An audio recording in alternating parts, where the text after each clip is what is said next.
Hello all, in this video we are going to see about the airport obstructions and its types. This is the outline that we are going to see here. Airport obstructions, imaginary surfaces, height of objects in approach zone and turning zone, and zonal loss.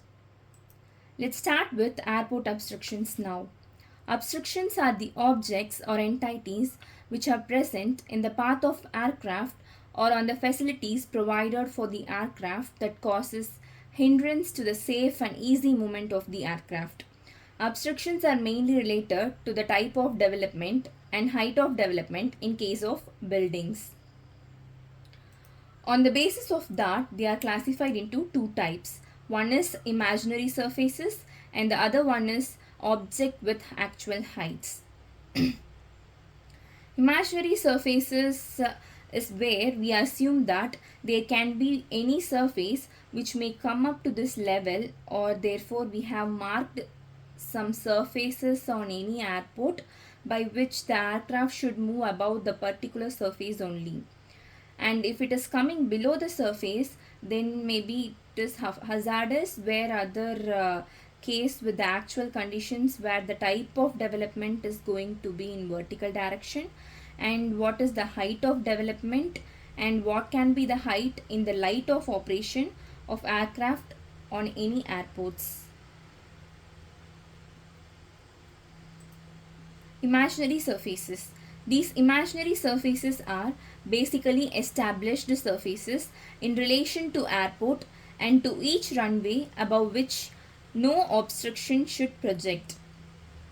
That is what it tries to speak out, that for each and every runway on which the aircraft is going to land or from where it is going to take off, with respect to that, then we will start looking at some of the imaginary locations in space which are assumed to be the surfaces, and the aircraft follows the surface so that there is no obstruction projecting within that much area of navigation. Then the size of imaginary surface depends upon the category of each runway, the type of approach planned for the runway. So the types of imaginary surfaces are approach surfaces, conical surfaces, horizontal surfaces, takeoff climb surface, and transitional surface. So we will be looking at all these types of imaginary surfaces and how they are provided and what are the uses. This is one big diagram which is trying to show the imaginary surfaces. This center position is basically the primary surface. Primary surface means this is, we can assume that this is the runway strip of being provided on any airport, and alongside this runway strip or the primary area, we have shown the markings probably shows the shoulder conditions. Then the total width of the runway being provided at this location. Out of this one, then slowly the rest of the surface keeps on coming out. And these are the surfaces. This is the approach surface, and here is the runway strip. There will be outer horizontal surface, inner horizontal surface, and conical surfaces are provided, and here is the obstacle, and this is the takeoff surface area. We will start with the approach surface. This approach surface is provided at the end of landing side of the runway, and this shape will be in trapezoidal and diverging away with upgrade. As we are going upwards away from this runway strip, then it is diverging outwards. So that is how it is increasing in size. Longitudinally centered on the extended center line of runway. So it is with respect to the center line of the runway, it is symmetrical in location. This is the another diagram which also shows the same thing. Here the runway strip is provided. While it is going up, the surface is expanding, and then once it goes up to a certain level, it becomes horizontal of the surface which is provided, and this is what called as approach surface. Then further, in this case of approach surface, the sum of the specifications have been laid down here, where this is the length of horizontal projection of surface in meters and longitudinal upgrade in percentage.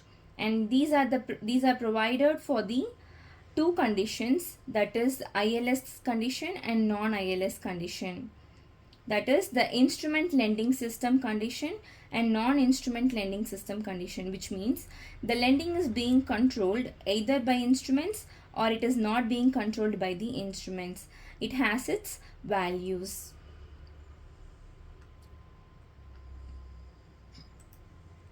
Takeoff climb surface. This type of surface is similar to approach surface, that is provided at the takeoff end of runway, and the shape will be also in trapezoidal. Horizontal surfaces. It extends from upper edge of the transition surface and ends at the lower or inner circular edge of the conical surface. The height of outer horizontal surface extends from 150 meter above the ARP elevation to 9,900 meter for airport with length of runway between 900 meter to 1,500 meter, or to the 15,000 meter airports having runway lengths more than 1,500 meter above the elevation of airport reference point. The shape will be circular or may not be circular. The radius of outer limit measured from the airport reference point. The structures that having the height above the inner horizontal surface are not permitted here. Then transition surfaces. In transition surfaces, the shape will be trapezoidal and it extends along the landing strip, slopes upward and outward of the inner horizontal surface. Then conical surface. This extends upwards and outwards of the inner horizontal point to a point which is some height above the horizontal surface, and this will be in circular shape, and this will be seen in this picture.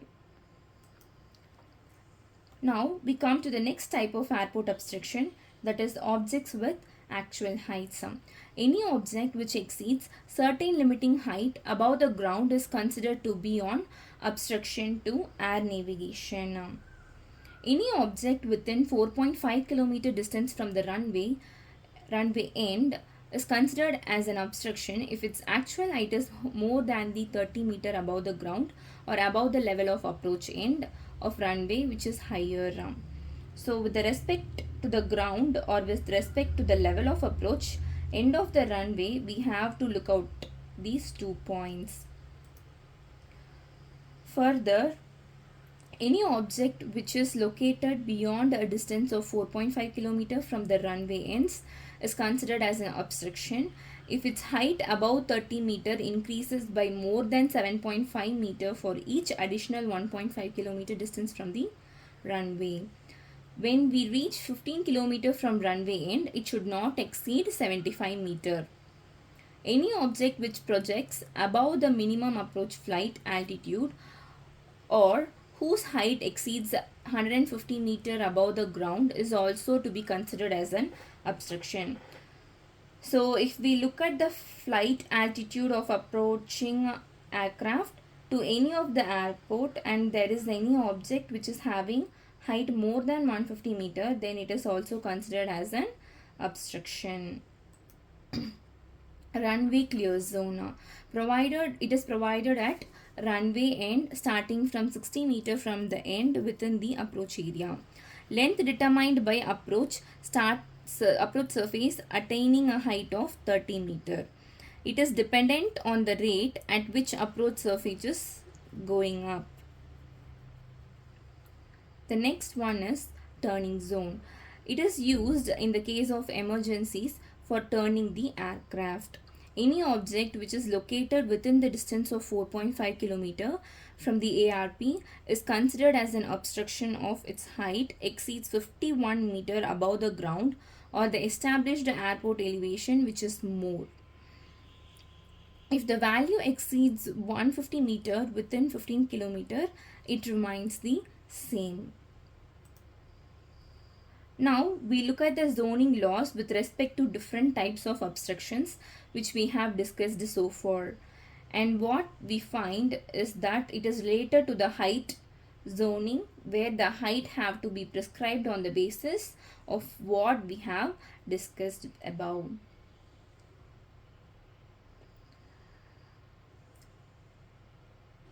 Height zoning.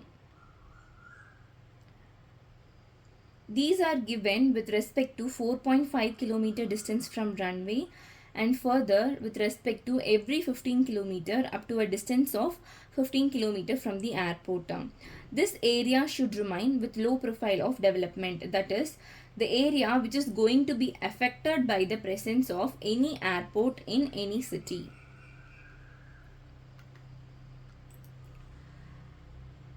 Then what type of land uses are there? So there is another zoning law which is related to the land use, and it governs the type of development which is taking place at the adjoining areas of airport. These are classified as closely related like terminal buildings, parkings, etc., and non-aviation uses for commercial, industrial, residential and recreational. So we will be stopping here. Thank you for this opportunity. Thank you so much.